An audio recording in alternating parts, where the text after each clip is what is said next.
At the family party, I saw my daughter's head shaved. My sister laughed. It's just a joke. I slapped her and walked out. Behind me, Mom cursed, "Bastard child." But the next morning, Mom was at my door, begging, "Please, give your sister a way to live." You know how sometimes, in a single, shattering moment, your entire world just breaks? For me, that moment came when I found my sweet, sensitive 8-year-old daughter, Lily, in an upstairs bathroom, sobbing uncontrollably, her beautiful, sunshine blonde hair, her pride and joy, completely shaved off. And my own sister, Samantha, was standing right there, filming and laughing. She actually said, "It's just a joke." But in that instant, something inside me didn't just snap, it shattered into a million pieces. Being a single mom to Lily these past 5 years since my divorce from Kevin has been both my greatest joy and my toughest challenge. Our separation wasn't easy, but we'd built a stable, loving home, even with his minimal involvement. Lily, she's such an artistic, sensitive soul. She absolutely adored ballet and her gorgeous blonde hair. She'd been growing it since she was 4. It was her trademark, her confidence, a way she'd express herself, flipping it over her shoulder when she felt proud, twirling it when she was thinking deeply. It just cascaded down her back, like pure sunshine, and her face would beam whenever someone complimented it. My relationship with Samantha, my younger sister by 3 years, has always been complicated. She's always been trapped in this weird place of both admiring and resenting me. But with Samantha, there was always this darker edge to her attention-seeking behavior. What she called pranks, most people would call outright cruelty. I still remember when I was 16, the night before prom, she cut holes in my dress. Or when I was 20, she spun a web of lies to my college boyfriend, claiming I was cheating, which completely blew up our relationship. Even at my own wedding, she accidentally spilled red wine on my dress during the photos, barely hiding a smirk behind her hand. And every single time, our mother, Margaret, would just minimize it. "You're overreacting, Juliet," she'd say. "Samantha's just playing around. You know she loves you." My father, Thomas, he usually just stayed silent, unwilling to get caught between them. That toxic dynamic hadn't changed in 30 years. Honestly, ever since Lily was born, I've been so reluctant to bring her to these big family gatherings. But I always relented, thinking it was important for Lily to have those family connections. Despite everything, I wanted her to know her grandparents, her aunt, and her cousins, Zach and Abby, who are 10 and 7. The night before this particular gathering, I spent an entire hour carefully braiding Lily's hair into this intricate pattern she'd seen in a magazine. She sat so patiently on her little purple stool, chattering away, so excited to show her cousins her new braids and the friendship bracelets she'd made them. "Do you think Aunt Samantha will like my hair too?" she asked, so innocently. I hesitated. I couldn't help but remember last Thanksgiving when Samantha accidentally spilled cranberry sauce all over Lily's favorite white holiday dress. Or at Christmas, when she gave Zach and Abby expensive gaming systems, while handing Lily a single coloring book, watching my face for a reaction with this thinly veiled satisfaction. "I'm sure everyone will think you look beautiful," I told Lily, dodging the direct question. "Just remember what we talked about, okay? If anyone says or does something that makes you uncomfortable, you come find me right away." "Okay, Mommy." She nodded seriously, her eyes bright with anticipation. "But I'm sure it'll be fun." Zach promised to show me his new treehouse. Looking at her excited little face in the mirror, I pushed down my concerns. Surely Samantha wouldn't target an 8-year-old child directly. And this year, I swore to myself no underhanded comments or subtle digs would ruin our day. How terribly, terribly wrong I was. The 45-minute drive to my mother's suburban home was filled with Lily singing along to her favorite songs. Margaret and Thomas still lived in the same spacious colonial where Samantha and I grew up, with the same weathered swing set in the backyard. When we arrived, the driveway was already packed with cars. Mom always invited the entire extended family, aunts, uncles, cousins, making these gatherings feel more like reunions. Colorful balloons decorated the mailbox, and a family gathering banner hung above the front door. My mom loved her decorations. Grandpa, Lily shrieked, spotting my father tending the grill on the back patio. He turned, his weathered face breaking into a genuine smile. Whatever his faults in navigating family conflict, Thomas truly adored his granddaughter. "There's my butterfly," he called, setting down his grilling tongs and scooping Lily into a bear hug. "Look at your beautiful hair. Did your mom do that for you?" "Yep, it took a whole hour," Lily announced proudly, twirling to show off her braids. "Well worth it. You look like a princess," he said before giving me a warm side hug. "Good to see you, Juliet." Your mother's inside finishing up the appetizers. My Aunt Patricia, Mom's sister, appeared from the kitchen door carrying a tray of lemonade.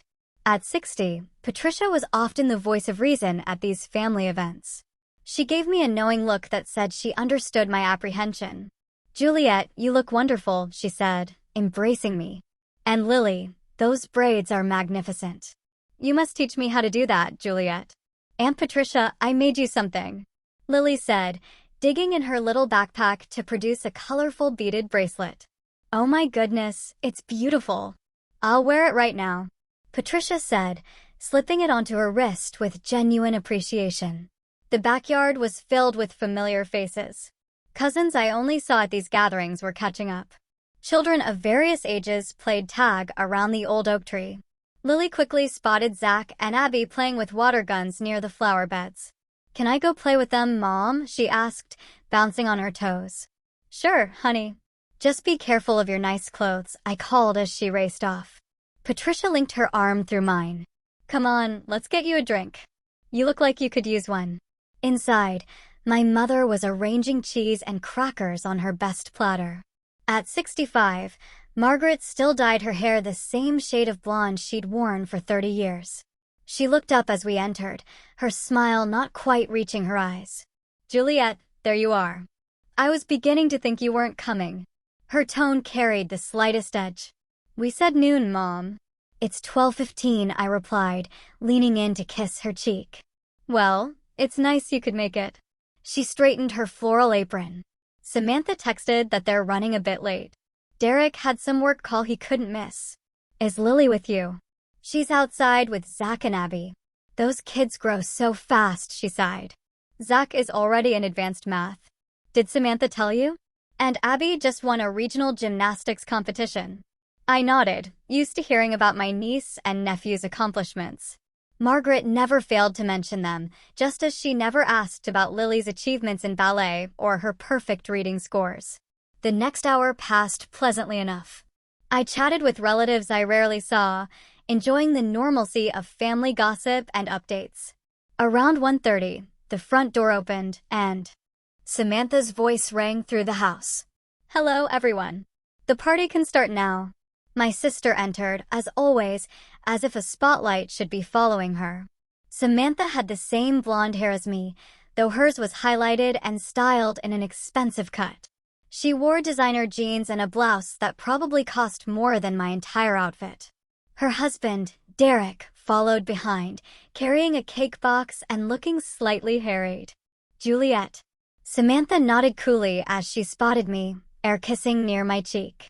"Love the dress. Is it new?" The question was innocent, but I knew the implication. "Is it from a discount store?" "Good to see you, Samantha," I replied, ignoring the jab. "Hi, Derek." Derek, a quiet accountant who seemed perpetually surprised to find himself married to someone as domineering as Samantha, gave me an awkward smile. "Juliet, good to see you. Where can I put this cake?" "Oh, give it here." My mother interrupted, taking the box with reverence. "Samantha got it from that French bakery downtown. It cost a fortune, but she insisted." "Isn't that thoughtful?"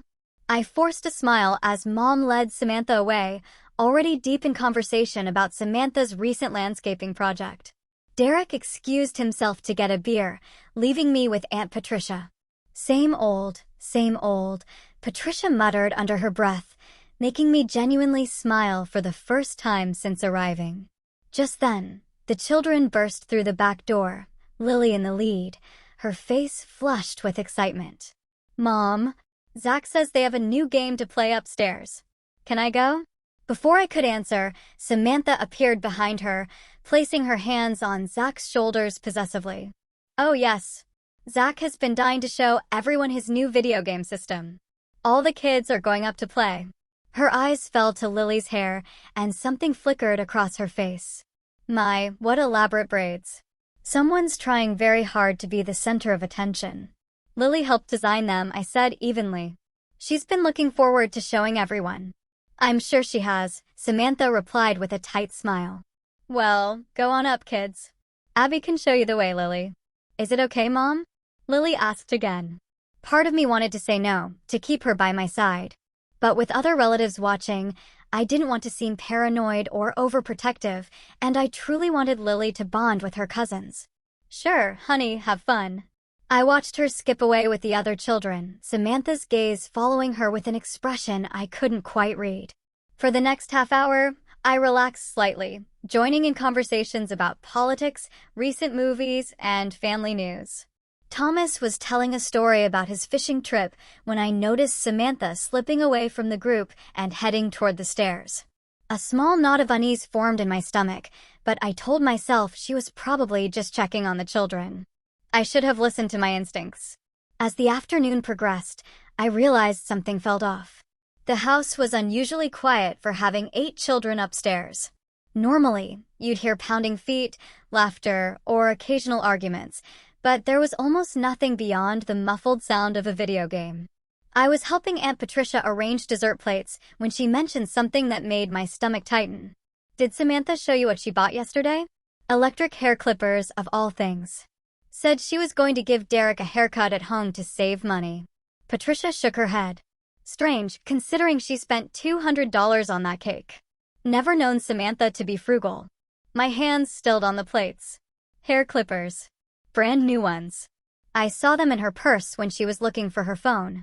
Patricia gave me a curious look. You okay, Juliet? You've gone pale. I'm fine, I said automatically, though my mind was racing. Just realized Lily's been upstairs a while. I should check on her. Patricia nodded. Good idea. Something's been odd about Samantha today, more tense than usual. As I moved toward the stairs, my cousin Rachel stopped me. Have you heard about Samantha's job situation? She asked in a low voice. What situation? Rachel looked surprised. Oh, I thought you knew. She was let go from the marketing firm last month. Something about misusing company funds. Your mom's been telling everyone not to mention it. This was news to me. Samantha had been bragging about a promotion just weeks ago on social media. If she'd been fired, especially for something like misappropriation, that would explain her tense behavior and Derek's discomfort. My phone buzzed with several text notifications from friends, but I ignored them, suddenly anxious to find Lily. As I passed through the living room, I overheard my mother speaking in hushed tones to Uncle Bill. Samantha's just going through a rough patch. That company didn't appreciate her talents anyway. She's already got several interviews lined up with better firms. Uncle Bill looked skeptical. Margaret, embezzlement allegations aren't just a rough patch. Has she spoken to a lawyer? It's all a misunderstanding, Mom insisted, then noticed me hovering nearby. Juliet, did you need something? Just going to check on Lily, I said, pretending I hadn't heard anything. The children are fine. They're playing games, she dismissed. We're about to serve dinner. Can you help bring out the side dishes? In a minute. I haven't seen Lily for over an hour. I continued toward the stairs, noticing Derek standing alone by the window, nursing a beer. He avoided my eyes as I passed, which only increased my unease. Upstairs, the hallway was strangely quiet, except for the sound of a video game coming from Zach's room. I peeked in to see several children gathered around the TV, but no Lily. Have you seen Lily? I asked. My 10-year-old nephew barely looked up from his controller. I don't know. Maybe with Abby. Something about his evasive answer rang alarm bells. I checked the guest bedroom where the girls sometimes played with dolls. Empty. My old bedroom, now a home office. Nothing. I was about to check my parents' room when I heard it, a faint sobbing coming from behind the closed bathroom door. Lily, I called, knocking gently. Are you in there, honey? The sobbing abruptly stopped, followed by a sniffling sound. Go away, came Lily's small, broken voice. Sweetheart, it's Mom. Let me in, please. No. Her voice was panicked. I don't want you to see. My heart began pounding faster. Lily, open the door right now or I'll have Grandpa get the key. What seems to be the problem? Samantha's voice came from behind me, making me jump. She was leaning against the wall, phone in hand, looking oddly pleased with herself. Lily's upset about something, I said tersely. What happened? Oh, kids and their dramatics, Samantha waved dismissively. She's fine. At that moment, Abby emerged from Zach's room, looking guilty. Aunt Juliet, she began. But Samantha cut her off. Abby, go downstairs and tell Grandma we'll be down shortly, Samantha instructed sharply. Something was very wrong. I turned back to the door. Lily, I'm coming in right now. My voice left no room for argument. After a moment, I heard the click of the lock. I pushed the door open and froze in absolute horror. My beautiful daughter stood trembling in the middle of the bathroom floor, her head completely shaved. Patches of uneven stubble remained where the clippers had missed spots. Chunks of her long blonde hair lay scattered across the tile like fallen battle flags. Her red, swollen eyes met mine with such shame and devastation that I felt physically ill. Mommy, she whispered, then burst into fresh tears. I rushed to her, dropping to my knees to hold her shaking body. Oh my God, Lily, what happened? Who did this to you? Behind me, Samantha let out a laugh. Don't be so dramatic, Juliet. It's just hair. It'll grow back. I turned slowly, still holding Lily, to see my sister holding up her phone. She was recording us. You did this. My voice didn't sound like my own. She needed to learn not to be so vain, Samantha said matter-of-factly. Everyone's always fawning over her precious hair. Zach and Abby held her still while I gave her a little makeover. Look, I got the whole thing on video. She turned her phone screen toward me, showing Lily struggling while Zach and Abby pinned her arms. Lily was crying, begging them to stop as Samantha ran electric clippers over her head, laughing. Say goodbye to your princess hair. By now, other adults had gathered in the hallway, drawn by the commotion. My father pushed through, stopping short at the bathroom doorway. Good Lord, he breathed, taking in the scene. What have you done, Samantha? It's just a joke, Dad. Samantha rolled her eyes. Everyone's so sensitive these days. Some of the relatives were staring in shock. Others, to my disgust, were struggling to hide smiles, as if this was just a silly prank rather than an assault on a child. My mother appeared, looking annoyed at the disruption. What is going on up here? Dinner is getting cold. Look what your daughter did to Lily. I said, my voice shaking as I turned my sobbing daughter toward her. For a moment, my mother looked genuinely shocked. Then her expression hardened. Well, it's certainly not stylish, but it will grow back. Lily stopped crying. Not becoming? Not becoming. I echoed in disbelief. Mom. They held her down and shaved her head against her will. She's traumatized. I've already posted the video to the family group chat. Samantha announced proudly. It's hilarious. She screamed like we were killing her. Lily buried her face against me, trying to hide under the towel I'd wrapped around her shoulders. You filmed it, my father asked incredulously. Of course. The look on her face was priceless. Samantha smirked, then addressed Lily directly. Maybe now people will notice something about you besides your hair. That's when I saw it clearly for the first time. The pure, seething jealousy in my sister's eyes as she looked at my daughter. The same look she'd given me throughout our childhood whenever I received attention or praise. But this time, she had targeted an innocent child. My child. Zach and Abby helped hold her down? I asked, my voice dangerously quiet. They were just playing along, Samantha shrugged. Right, kids? From the doorway, Zach and Abby looked uncertain, finally sensing they'd crossed a line. Abby had tears in her eyes. Lily kept screaming to stop, Abby whispered. I told Mom maybe we should stop, but she said Lily needed to toughen up. The bathroom suddenly felt too small, too hot. Lily continued to sob against me, and I could feel her hot tears soaking through my dress. 5 years of building her confidence, her sense of self, shattered in minutes by the people who were supposed to love her. Something dark and furious unfurled inside me. This wasn't just about hair. This was about power, cruelty, and the years of enabling that had allowed Samantha to believe she could harm a child and face no consequences. I stood slowly, keeping Lily close to me. The crowd in the hallway parted as I carried my daughter toward the stairs, my mind already made up about what would happen next. "Where do you think you're going?" Samantha called after me, still holding her phone up. "Don't be such a killjoy. We're about to have dinner." I ignored her, focused solely on getting Lily somewhere safe. My daughter clung to me, still hiding her face against my shoulder.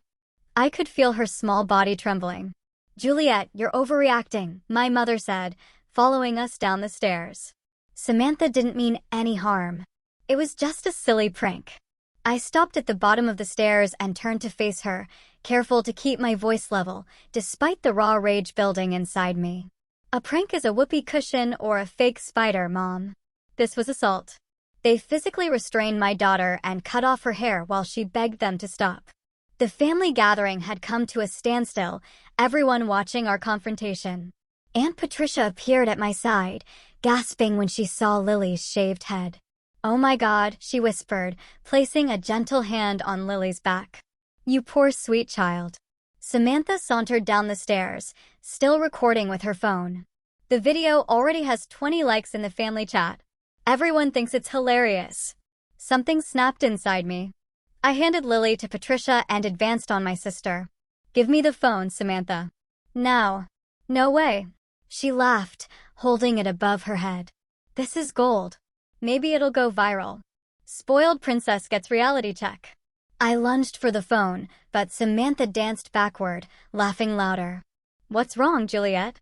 Can't take a joke? Your precious little princess will survive. Unlike some of us who had to grow up in your shadow, never being good enough. This has nothing to do with our childhood issues." I hissed. "This is about you assaulting my daughter." "Assault?" Samantha scoffed. "Don't be melodramatic. It's a haircut that she didn't want or consent to. You held her down while she screamed and begged you to stop." Samantha's eyes narrowed. "Maybe you should teach her to be less attached to her appearance. The way everyone fawns over her hair is ridiculous. She needs to learn the world doesn't revolve around her." My mother stepped between us. "That's enough, both of you. You're ruining the gathering. Juliet, take Lily to the powder room and help her clean up." Samantha put the phone away. "We're going to sit down and have a nice family dinner like civilized people." I stared at my mother in disbelief. "You think we're staying for dinner after this? Don't be ridiculous." Mom snapped. "Of course you're staying. I've been cooking all day." Behind her, Samantha was showing the video to some of our cousins who were struggling to hide their smirks. The sight of them laughing at my daughter's trauma was the final straw. "Take her outside," I told Aunt Patricia, nodding toward Lily. "I'll get our things." As Patricia guided my still-sobbing daughter toward the front door, I turned back to Samantha. She was still gloating, showing the video to Uncle Bill, who was shaking his head in disapproval. "See how she screams here? Total drama queen," Samantha was saying. I crossed the room in 3 quick strides and did something I'd never done before in my 35 years. I slapped my sister hard across the face, knocking the phone from her hand. The room went deadly silent. Samantha's hand flew to her cheek, her eyes wide with shock. For a brief, satisfying moment, she looked genuinely afraid. "You crazy bitch," she gasped. "If you ever come near my daughter again," I said, my voice low and steady. "If you ever post or share that video, I will press charges for assault on a minor. I will get a restraining order, and I will make sure everyone knows exactly what kind of person you are." I picked up her phone from where it had fallen and deleted the video before tossing it back to her. "You can't delete it," she said smugly, recovering quickly. "I already saved it to the cloud." "Then enjoy explaining to the police how you uploaded evidence of yourself assaulting a child," I replied coldly. My mother rushed to Samantha's side, examining her cheek as if she'd been gravely injured. "How dare you hit your sister in my house after everything we've done for you and that child? What exactly have you done for Lily, Mom? Besides ignore her, belittle her, and now defend someone who assaulted her? Don't be so self-righteous." Mom snapped. "This is why no one wanted you to bring that bastard child into this family in the first place. She's been nothing but a source of drama since the day you announced your pregnancy. The room fell silent again, this time with the uncomfortable tension of a long-held family secret accidentally revealed. My father stepped forward, his face ashen. "Margaret, that's enough," he said quietly. But the damage was done. I felt like I'd been punched in the stomach. "What did you just say about my daughter?" My mother's eyes widened, realizing her mistake, but her pride wouldn't let her back down. "You heard me. We all know Kevin had doubts about her paternity. Why do you think he's barely involved? But we accepted her anyway, despite the embarrassment to this family." I was speechless. Kevin and I had been married when Lily was conceived. There had never been any question of her paternity, at least not from him. This was a lie my mother had apparently been nurturing for years, using it to justify her emotional distance from her granddaughter. "Mom, that's not true," Samantha said, looking uncomfortable for the first time. Even she seemed shocked by this revelation. "Kevin never said that. He certainly implied it to me." Mom insisted. "Why else would he abandon them?" "He didn't abandon us," I said, finding my voice at last. "We divorced because we grew apart. He sees Lily every other weekend, you know that." "Not for the past 6 months, he hasn't," Mom countered. "Convenient that you leave that out."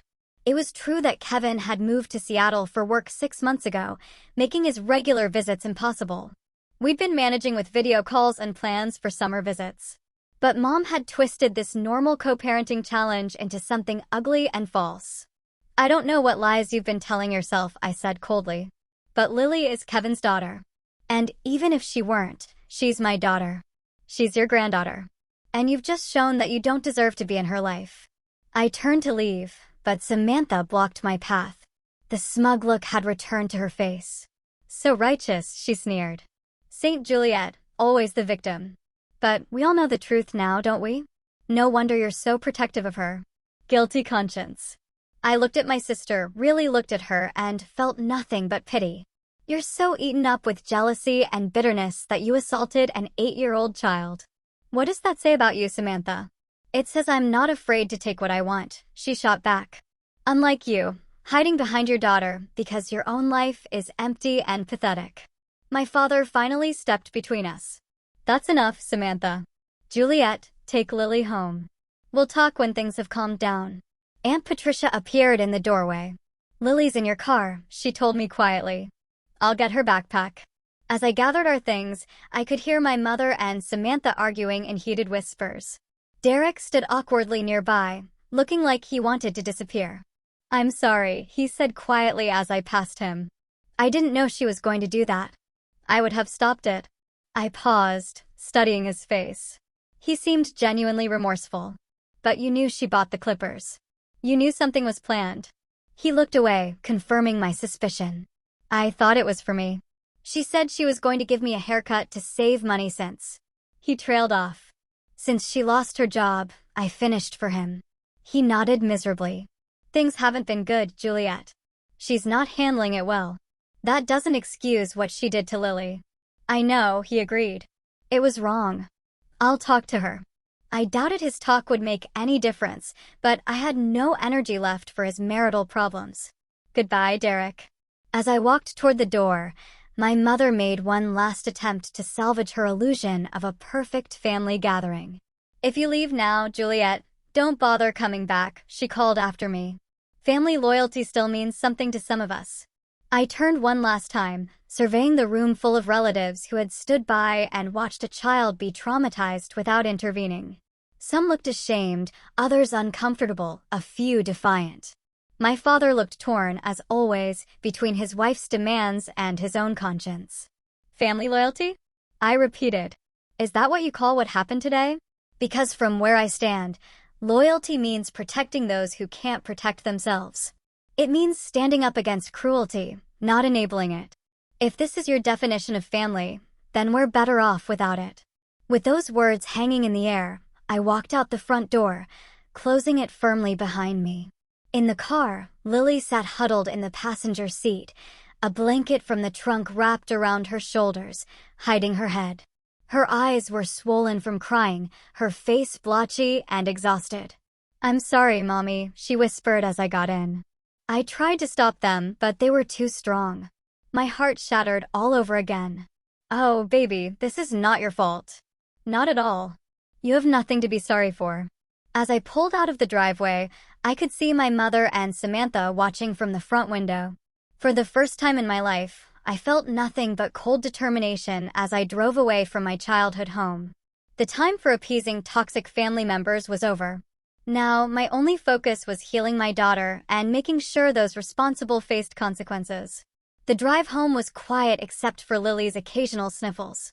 She kept the blanket wrapped tightly around her head, refusing to look out the windows when we stopped at traffic lights.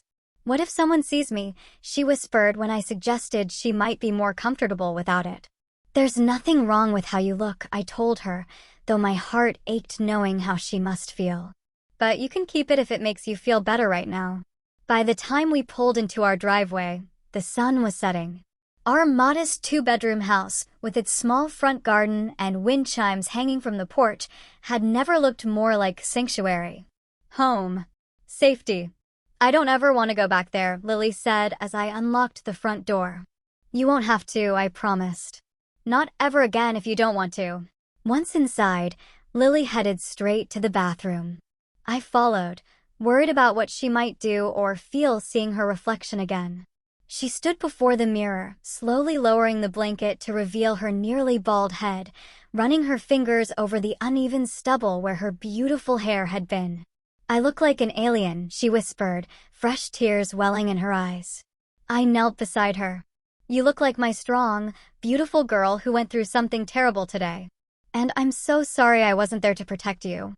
"Why did Aunt Samantha do this?" she asked, her voice small and confused. "Why does she hate me? How do you explain adult jealousy and cruelty to an 8-year-old? How do you make sense of something so senseless?" "Your aunt has a lot of problems inside herself," I said carefully. "None of this has anything to do with you. Some people hurt others when they feel bad about themselves." "And Grandma called me a bad name," Lily continued. "Bastard child." "What does that mean?" The rage I'd been suppressing for. Lily's sake threatened to overwhelm me again. "It's an old-fashioned, mean word that isn't true. Grandma was wrong to say it, and she was wrong about everything today." Lily turned to face me, her expression suddenly older than her years. "Are we still family with them? Do I still have to call them Grandma and Grandpa and Aunt Samantha?" "No," I said firmly. "Family isn't just about being related by blood. Real family treats you with love and respect. They don't hurt you on purpose." I ran a bath for Lily, adding her favorite lavender bubbles. While she soaked, I made 3 important phone calls. The first was to my friend Megan, a family lawyer. "They did what?" she exclaimed when I explained what had happened. "Juliet, that's assault on a minor. You need to file a police report immediately." "I will," I promised. "But first, I need to make sure Lily is okay." My second call was to Dr. Bennett, a child psychologist Lily had seen briefly after the divorce. She agreed to see us first thing Monday morning. "Document everything," she advised. "Take photos of her head. Write down exactly what happened while it's fresh in your mind. This kind of betrayal by family members can be deeply traumatic." My third call was to Kevin.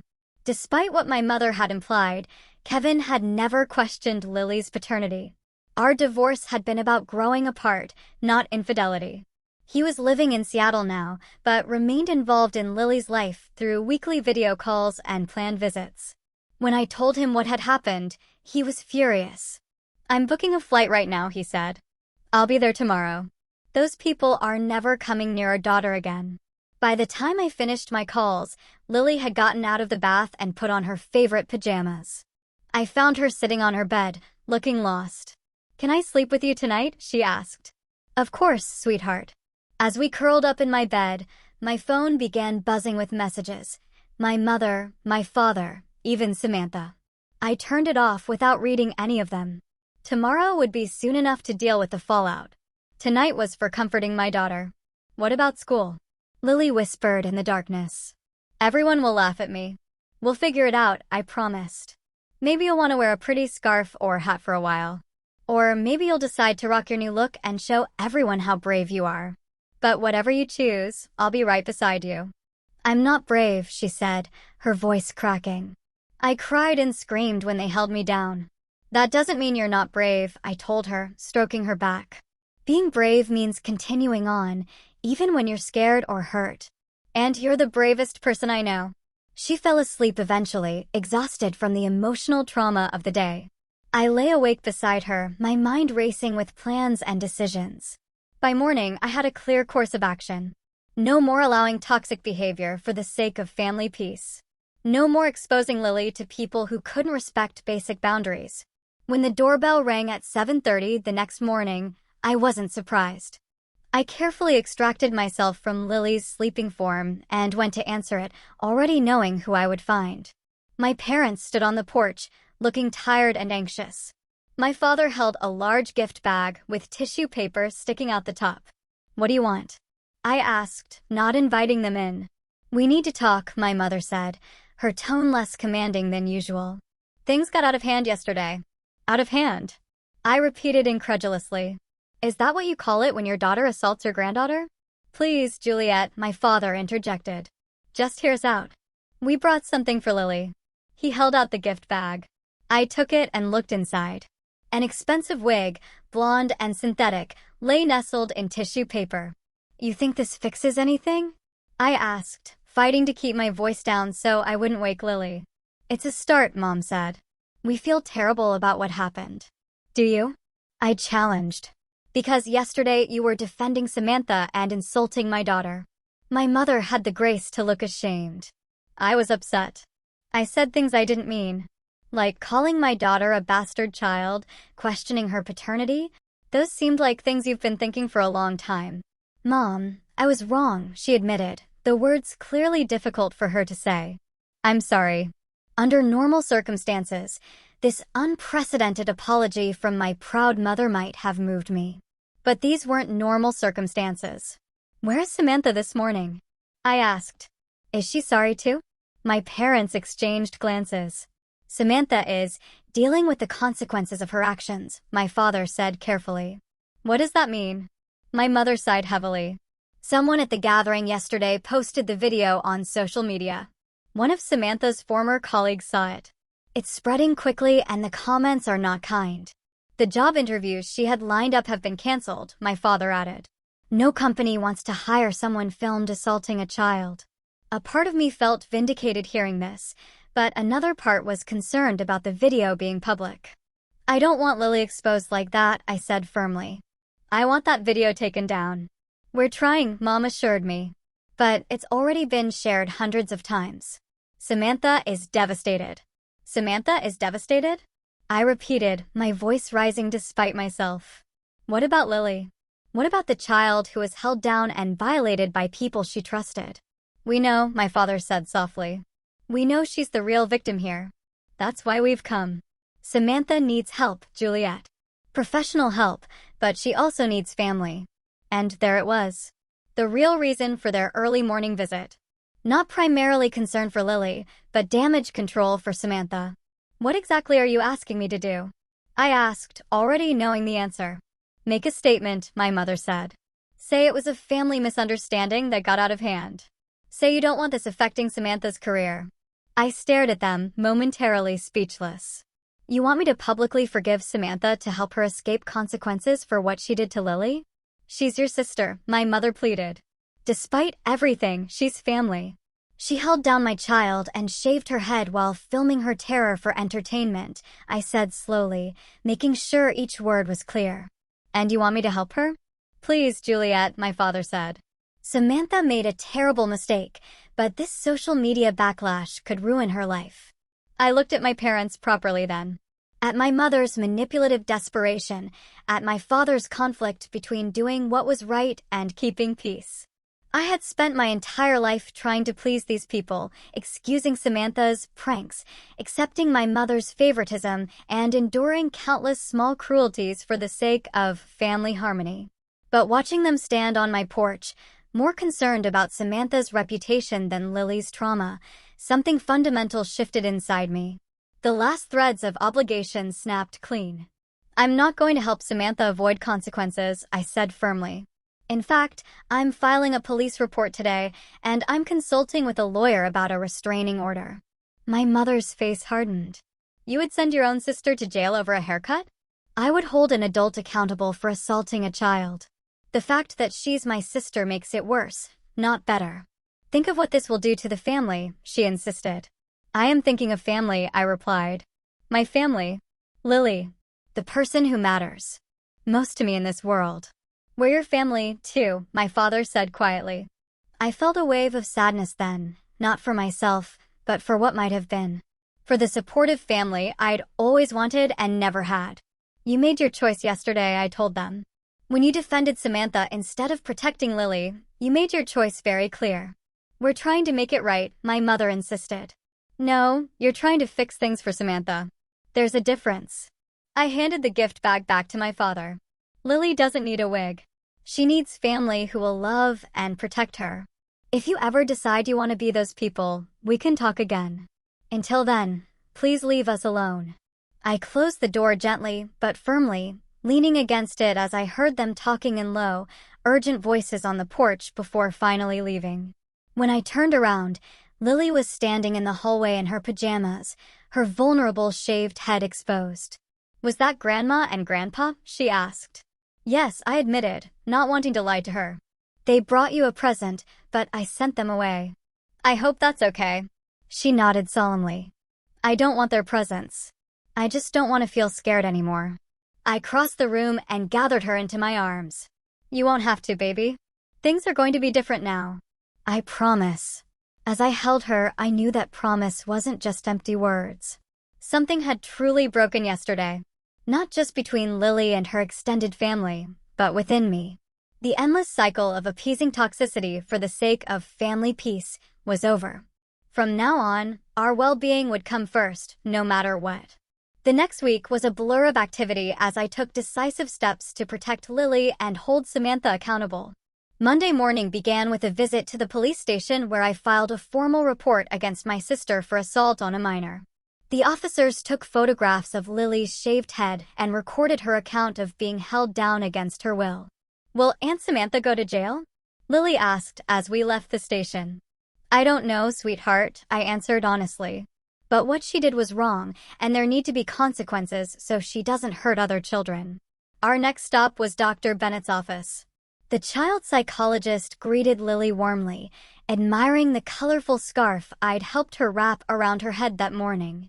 That's a beautiful scarf, Dr. Bennett said. It brings out your eyes. Lily managed a small smile, the first I'd seen since the incident. For the next hour, Dr. Bennett spoke with Lily alone while I waited anxiously in the reception area. When they finished, Dr. Bennett invited me in for a brief discussion while Lily drew pictures in the waiting room. She's experiencing significant trauma, Dr. Bennett told me frankly. Being physically restrained by family members, having her bodily autonomy violated, being filmed during a vulnerable moment, these are all profound betrayals of trust. What can I do to help her? I asked, fighting back tears. You're already doing it, she assured me. You removed her from the situation. You're holding the perpetrators accountable, and you're getting her professional support. Now she needs time, consistency, and lots of reassurance that she's safe and loved. Dr. Bennett recommended weekly sessions and suggested joining a support group for children dealing with family trauma. She also provided resources for helping Lily prepare to return to school. Children can be cruel about appearance differences, she warned. But they can also be surprisingly adaptable and supportive with the right guidance. That afternoon, I met with the principal and school counselor at Lily's elementary school. They were horrified by what had happened and immediately offered their support. We can arrange a class discussion about respecting differences before Lily returns, the counselor suggested, without singling her out. We can prepare her classmates to be supportive. The principal added, and we have a strict no-bullying policy. Any child who teases Lily will face immediate consequences. Their support was a welcome contrast to the betrayal we'd experienced from family. By Wednesday, Lily felt ready to return to school, armed with a collection of colorful scarves and hats I'd purchased for her. To my surprise, her best friend, Zoe, arrived at our door that morning, sporting a newly buzzed haircut. Mom said I could do it to show Lily she's not alone, Zoe explained, beaming with pride. Do we match? Lily's eyes filled with tears, but this time they were tears of gratitude. She removed her scarf, revealing her growing stubble. "We match," she confirmed, reaching for her friend's hand. While Lily was at school, I met with Megan, my lawyer friend, to discuss legal options.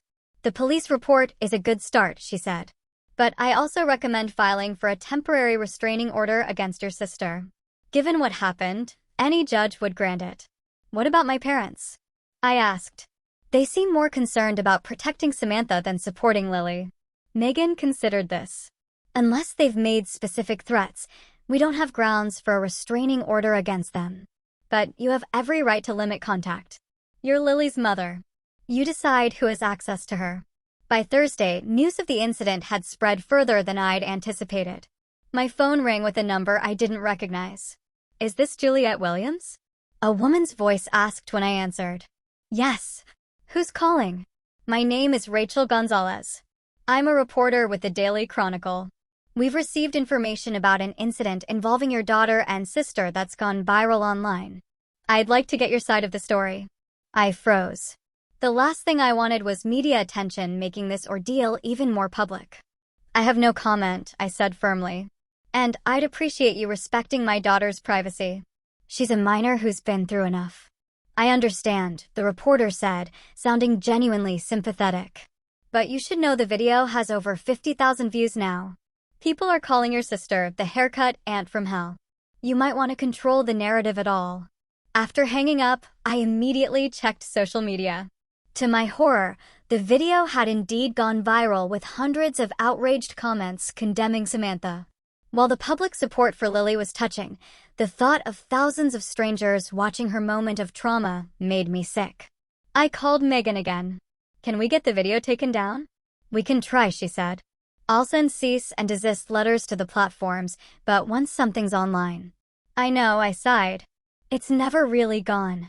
That evening, I received an unexpected call from Derek, Samantha's husband. "I wanted you to know I've moved out," he said without preamble. What Samantha did was unforgivable. I can't be married to someone who would hurt a child like that. I was stunned. "I'm sorry, Derek. I know this must be difficult." "Don't be sorry," he said firmly. "I should have stepped in sooner. I've known for a long time that Samantha's behavior wasn't normal, but I kept making excuses. Watching that video going viral was a wake-up call. I've been enabling her, just like your parents have." Before hanging up, he added, "I've given a statement to the police supporting Lily's account. I want to do what's right." Friday brought another surprise visitor, Aunt Patricia, standing on my porch with a large basket of Lily's favorite cookies and art supplies.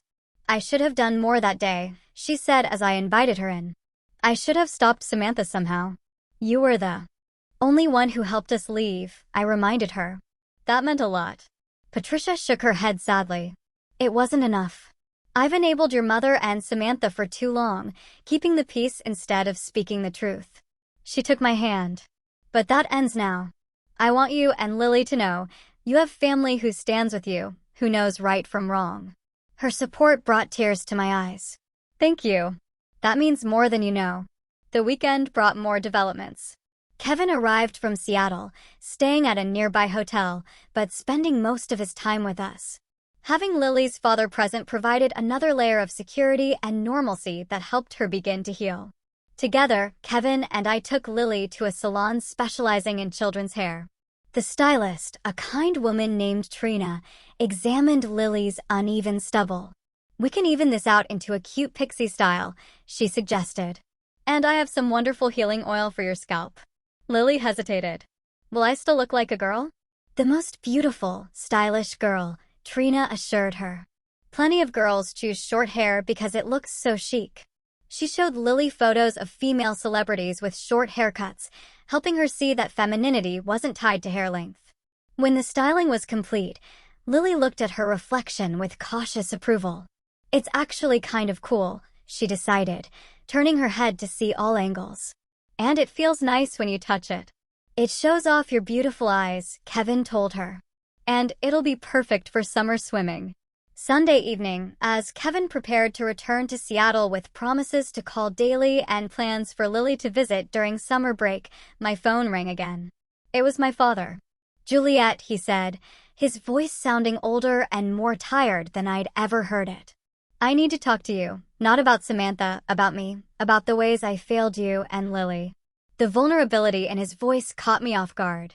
"Dad, I've spent my life avoiding conflict, telling myself I was keeping the peace when really I was just being a coward," he continued. "I let your mother favor Samantha.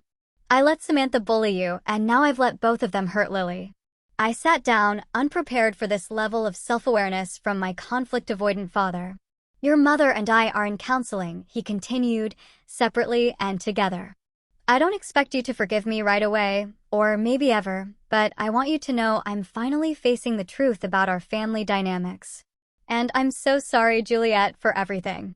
By the time Monday morning arrived again, exactly 1 week after the incident, the world felt fundamentally different. As I helped Lily prepare for school, adjusting her favorite beret over her new pixie cut, I realized we both stood taller. The path ahead wouldn't be easy. There would be court dates, therapy sessions, difficult conversations, and undoubtedly more family drama. But for the first time, I felt completely certain about where my boundaries lay and how far I would go to protect my daughter. The family patterns of generations had been broken, painfully but definitively. And from that break, something healthier was already beginning to grow.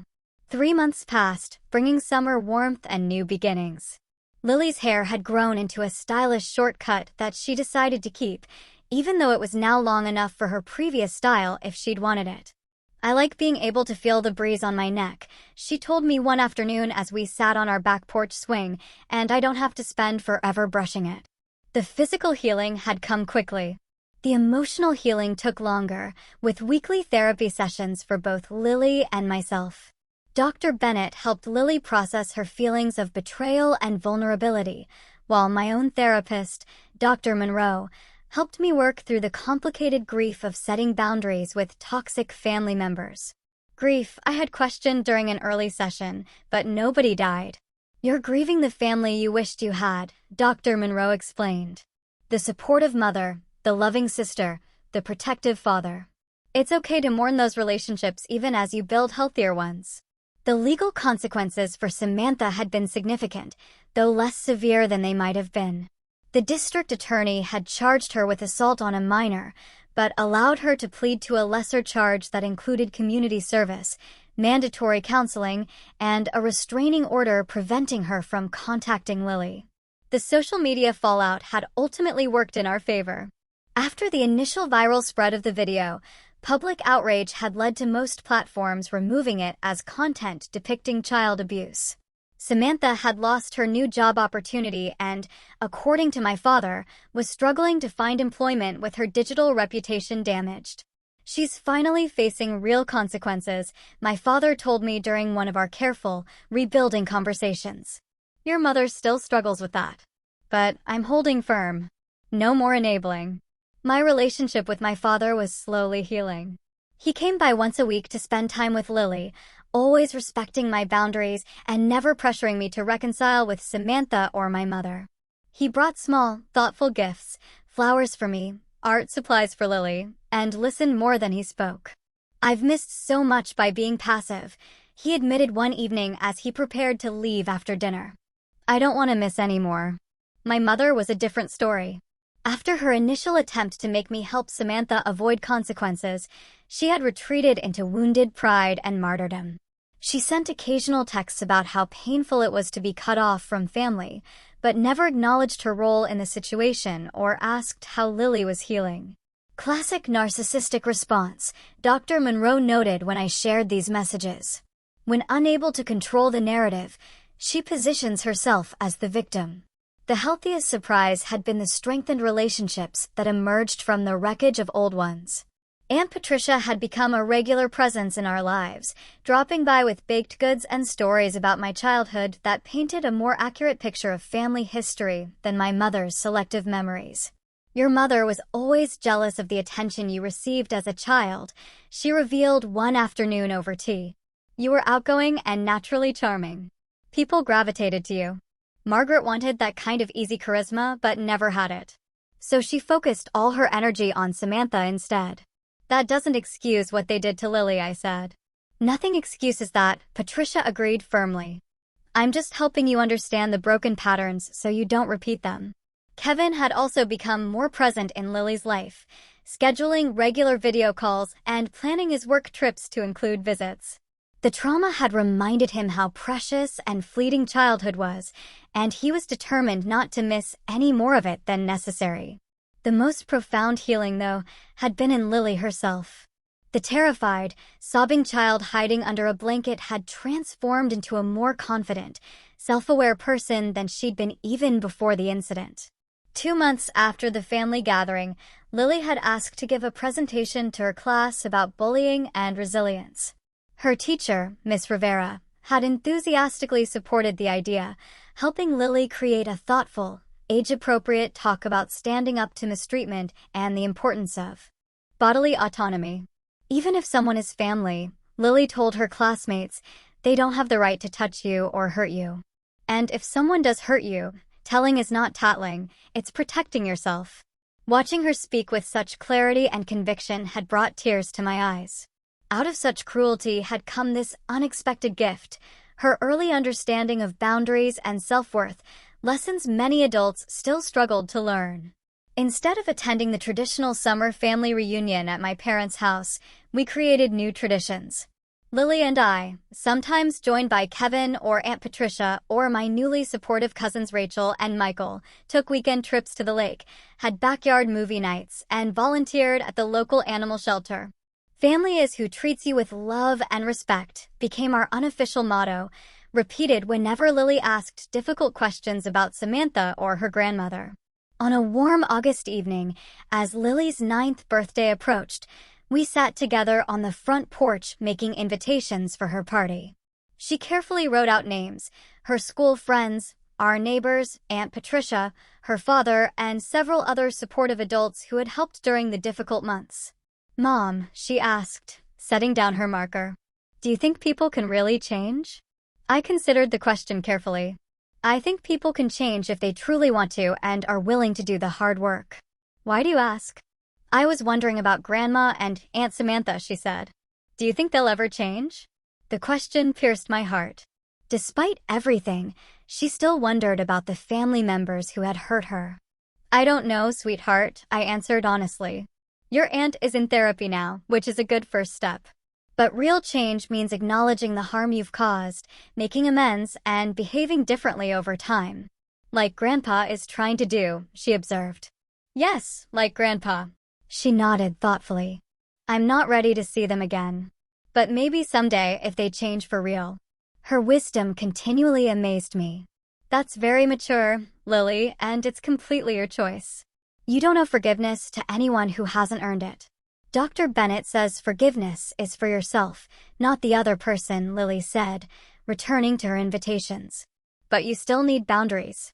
I smiled, recognizing the therapist's gentle guidance. Dr. Bennett is very smart. Later that night, after Lily was asleep, I sat alone on the porch with a cup of tea, reflecting on how much had changed in 3 short months. The pain wasn't gone. The betrayal still stung. And I still had moments of rage when remembering Lily's sobs. But those feelings no longer controlled me. Instead, they had transformed into a fierce determination to build a healthier life for both of us. My phone buzzed with a text from my father. Margaret agreed to start individual therapy tomorrow. Real progress. Thinking of you both. It was a small step, but perhaps a meaningful one. I wasn't holding my breath for a miraculous transformation, but I was cautiously hopeful that some healing might eventually be possible. The journey wasn't over. There would be more difficult days, more healing to do, more boundaries to maintain. But we were on a new path now, one built on truth rather than pretense, on genuine love rather than obligation. And that made all the difference. As the summer stars appeared above our little house, I made a silent promise to myself and to Lily.